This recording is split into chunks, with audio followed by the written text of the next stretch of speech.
Un ballon pris dans un ouragan. Nous montons? Non, au contraire, nous descendons. En réalité, monsieur Cyrus, nous tombons dans la mer. Accrochons-nous au filet et jetons la nacelle. Le 24 mars 1865, 4 heures de l'après-midi. Un ballon, pris dans un ouragan, vole très rapidement et sans contrôle au-dessus du Pacifique. À son bord, 5 hommes et un chien. Ils sont perdus. Pas une terre, pas un bateau en vue. Seule la mer, immense. Le ballon se trouve maintenant à 500 pieds de la surface de l'eau. Mon Dieu, nous allons mourir! Terre, terre! S'écrie subitement. On boit. Une demi-heure après, les ballons tombent sur une plage. Les hommes lâchent les fils. Les ballons, libérés de son poids, volent à nouveau et disparaissent dans les airs. Les passagers font alors une terrible constatation. Ils ne sont pas 5, mais 4. Mais qui sont ces hommes? Et pourquoi voyagent-ils en ballon? L'histoire commence un mois plus tôt. Février 1865 aux États-Unis. C'est la guerre de sécession. Les nordistes veulent prendre la ville de Richmond. Durant une bataille, des hommes tombent aux mains des sudistes et sont internés dans la ville. Ils peuvent se promener seuls dans les rues, mais ils sont surveillés. C'est le cas de Cyrus Smith, un ingénieur de 45 ans, et de Gédéon Spilett, reporter au New York Herald. Une grande amitié naît entre les deux hommes. Ils décident de s'échapper de Richmond. Mais comment? Un marin nommé Pencroff voit Cyrus dans la rue. Cet homme n'est pas un prisonnier, mais à cause du siège des nordistes, il ne peut pas sortir de la ville. Il sait qu'il a une manière de partir de là, mais il sait aussi qu'il ne peut pas agir seul. Il connaît l'ingénieur de réputation, Lee Pelleder. Il s'approche de Cyrus. « Vous voulez vous échapper, monsieur Smith ?» dit-il. « Qui êtes-vous » répond Cyrus, surpris. Pencroff se présente et présente le jeune garçon qui est avec lui, Harbert, son fils adoptif. « Et vous avez un moyen de partir d'ici ?» demande Cyrus. « Oui, je crois. Il y a dans la ville un ballon, l'armée sudiste, L'ingénieur comprend immédiatement. Il mène le marin chez lui pour parler tranquillement. Ils se mettent rapidement d'accord et décident de partir ensemble avec le ballon. La situation météorologique n'est pas bonne, mais Cyrus sont capables de diriger le ballon. L'occasion est là, enfant. Il y a un petit problème. Je suis pas seul, dit Cyrus. 2 personnes vont venir avec nous. Mon ami Spilett et mon serviteur Nab. Et naturellement, Top, mon chien. Bien. Rendez-vous ce soir à 10h, près du ballon. À l'heure convenue, les hommes montent dans la nacelle. Cyrus coupe les cordes qui fixent le ballon au sol, et le ballon disparaît dans les airs, en route pour la liberté. Mais retournons sur la plage déserte et retrouvons nos amis consternés par la disparition de Cyrus et de Top. Nous venons du nord, dit Gédéon. Cherchons dans cette direction. Les 4 hommes cherchaient Cyrus jusqu'à la nuit. Mais en vain, les cœurs tristes, ils se couchent sur la plage, derrière des dunes pour se protéger du vent. Quand ils se réveillent, il fait beau enfin. Ils se séparent en 2 groupes. Gédéon et Nab continuent les recherches. Pencroff et Harbert vont rechercher un abri, de l'eau et des aliments. 3 heures plus tard, Harbert et Pencroff attendent sur la plage. Nab et Gédéon arrivent enfin. Ils sont seuls. Nab est très triste. Nab, dit Harbert, ne désespère pas.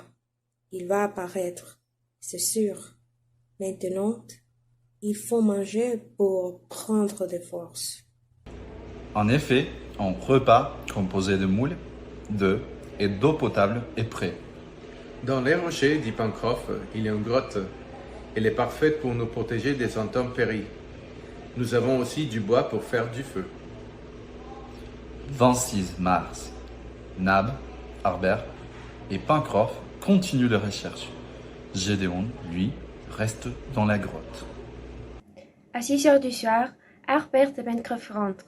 Ils sont fatigués et déprimés. Où est Nab demande Gédéon. Il cherche les preuves, répond Pencroff. Il ne veut pas admettre que Cyrus est peut-être mort. C'est normal. Et je suis d'accord avec lui. Il ne faut pas perdre espoir, répond Gédéon. 9 heures du soir. Nab n'est pas rentré. Les 3 hommes vont se coucher. À 2 heures du matin, Pencroff est réveillé par les reporters. Écoutez des aboiements. C'est top, s'écrie Harbert qui ne dort pas. Il se lève et sort rapidement de la grotte. En effet, c'est top, mais il est seul. Entre vite, lui dit Harbert. Mais le chien ne veut pas entrer dans la grotte. Harbert comprend qu'il se passe quelque chose. Suivant Top, dit le jeune garçon à ses amis. Le chien avance vers le nord. Après un long trajet, l'animal bifurque se dirige vers le sud. 10 minutes plus tard, ils arrêtent devant une excavation naturelle pour pénétrer l'intérieur. Derrière lui, les hommes hésitent. Enfin, il entre eux aussi avec prudence. Ils voient alors Nab assis à côté d'un homme. Chapitre 2. L'île Lincoln. Le reporter examine les corps inanimés de son ami. Il est vivant, dit-il. De-le vite. Harbert obéit aussitôt. Gideon met des gouttes d'eau sur les lèvres de l'ingénieur. Cyrus fait un mouvement et regarde ses amis. Il prend la main de Gideon et demande « Il ou continent ?» Quelle importance, s'exclame Pencroff. Vous êtes vivant et nous sommes contents. L'ingénieur fait un signe affirmatif et ferme les yeux. Il dort à nouveau. Nab, Harbert et Pencroff vont fabriquer une serviette pour transporter Cyrus. Quand il revient, l'ingénieur est réveillé. Il sourit à ses amis. « Vous pouvez m'écouter sans vous fatiguer, Cyrus ?» demande Gédéon. « Oui, le rapport raconte tout. L'atterrissage, la constatation de sa disparition, la préoccupation de tous, la tristesse de Nab et la joie de retrouver grâce à Top. » Et vous, continue le reporter. Racontez-nous. Cyrus cherche dans sa mémoire, des images défilent dans sa tête. Les vents m'obligent à lâcher les cordes du filet, dit-il d'une voix faible.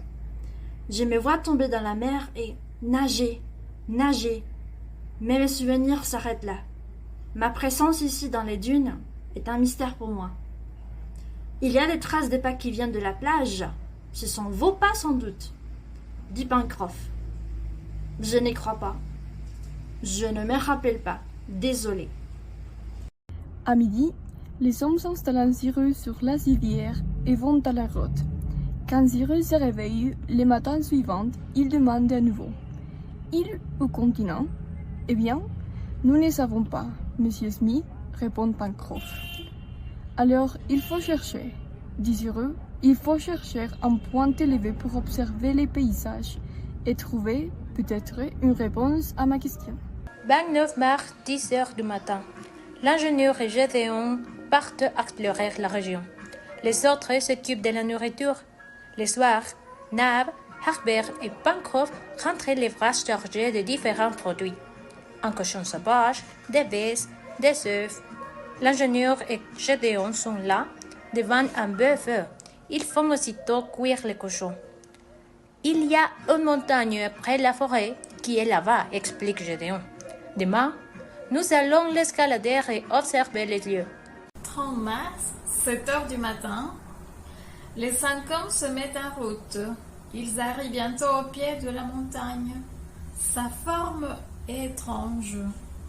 Elle est constituée d'un premier cône, puis d'un deuxième, plus petit et rond, placé sur le premier comme un grand chapeau. L'ascension du premier cône dure 7 heures. Les hommes fatigués décident de se reposer. Ils installent un campement et mangent du porc froid et des pignons. Puis ils se couchent pour passer la nuit. 31 mars, 6 heures du matin. Ils commencent à escalader le deuxième cône. Le temps est magnifique.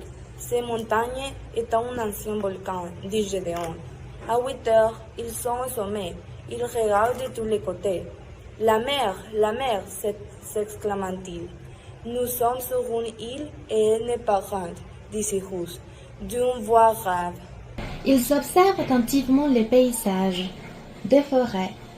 Du côté sud est une rivière entre les volcans et la côte est un lac, avec de grands arbres verts sur ses berges. C'est un lac d'eau salée, demande Pencroff. Non, son eau vient de la montagne, répond Cyrus. L'île est habitée? S'interroge le reporter. Tous observent le paysage en silence. Pas une cabane, pas de fumée, pas de trace de la présence de l'homme.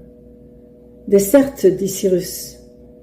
Mes amis, j'ignore combien de temps nous allons vivre ici, mais nous allons travailler dur et faire de cette île notre pays.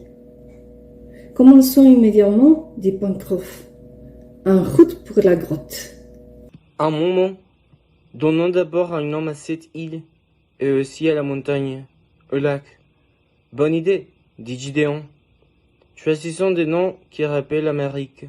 Le mont Franklin pour la montagne, demande Cyrus. Bien, dit Pencroff. Pour la rivière, je propose merci, une manière de dire merci pour son nom. Le lac, Grant, ajoute Gédéon. Et l'île, demande Harbert. Je propose le nom de l'homme qui combat pour l'unité de l'Amérique, l'île Lincoln. À partir de ce jour, les hommes travaillent avec énergie et enthousiasme pour améliorer la vie quotidienne, avec les matériaux trouvés dans la nature. Ils fabriquent des ustensiles de cuisine, des arcs et des flèches pour chasser des utiles. Pour eux, Chapitre 3. Une nouvelle maison. Peu après, un milieu de seaux, rouge de sang, le corps du lamenton apparaît. Il flotte jusqu'au bord du lac. Les hommes s'approchent et l'examinent. Il est mort. Au cou, il a une marque faite par un couteau. Comment est-ce possible? Cet incident préoccupe les 5 amis. Ils rentrent en silence à la grotte. Une énorme tête après alors à la surface de l'eau. Une montagne, crie Herbert. L'énorme animal se jette sur Top et le trappe. Un terrible combat a lieu sous l'eau. Pauvre Top, il va mourir, c'est sûr. Brusquement, il a prélancé à l'air par une force inconnue. Et quand il retombe dans l'eau, il nage tranquillement jusqu'à la berge. Il n'est pas blessé. C'est incompréhensible. C'est l'automne. Sur cette île de l'hémisphère sud, les pluies sont fréquentes et fortes à cette époque. Cherchons une autre maison pour passer l'hiver, dit Cyrus, et pour nous protéger des animaux sauvages. Les hommes vont au lac Grand et examinent une partie de ces berges en vain. Ils décident de rentrer, mais pourquoi est-ce que Top aboie ainsi? Oh, il s'est précipité dans le lac. Gédéon et Cyrus reviennent sur la berge du lac. Ce paraît normal, dit Gédéon. En effet, mon ami, je suis incapable d'expliquer l'incident d'hier. C'est quand mon arrivée dans les dunes. Il y a là un mystère. J'espère comprendre un jour. Il marche sur une autre partie de la berge. Brusquement, Cyrus s'arrête. Il observe attentivement le sol. Il y a un orifice. Il prend une branche d'arbre, puis il colle son oreille au sol. Il introduit alors les branches dans le trou et écoute.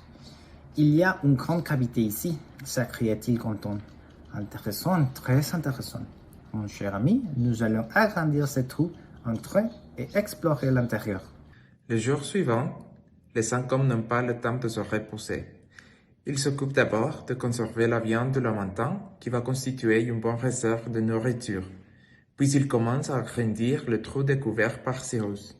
Le travail est long et difficile. 26 mai. Les hommes pénètrent enfin dans l'orifice. Ils descendent dans une espèce de tunnel qui bientôt s'élargit. Top court devant eux. Brusquement, il s'arrête et commence à aboyer fort, très fort. Les hommes courent jusqu'à lui. Ils s'entrent alors dans une grande caverne. Top continue à aboyer. La caverne est vide. Pourquoi le chien est-il furieux? Continuons, dit Cyrus. Bas, Top bas. Le chien court vers le fond de la caverne. Il s'arrête près d'un puits.